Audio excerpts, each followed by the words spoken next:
इसम यानी नाउन। इसम उहो लफ़्ज़ आहे जेको नालो हुजे कंहिं माण्हू जो, साह वारी शइ, जाइ, कम या हालत या खासियत जो। इसम उस चीज़ को कहा जाता है जो किसी भी चीज़ का नाम हो, किसी इंसान का नाम हो, किसी जानदार चीज़ का, किसी जगह का, या कोई काम कर रहे हैं उस चीज़ को जो है इसम कहा जाता है। मिसाल माणन जा नाला, जैसे इंसानों के नाम होते हैं, अहमद, मजहर, निदा, बाल।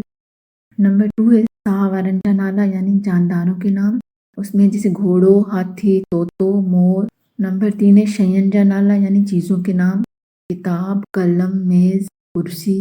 नंबर 4 पर है जगहों के नाम, जैसे मस्जिद, स्कूल, हॉस्टल, उताक वगैरह। नंबर 5 है कमन जा नाला, कामों के नाम, जैसे लिखण, थियण, करण, या मतलब लिखना, करना, होना। नंबर 6 है हालतन जा नाला, यानी कंडीशंस के नेम, जैसे अमीरी, गरीबी। नंबर 7 है खासियतन जा नाला, जैसे होशियार, चुस्त, चालाक वगैरह।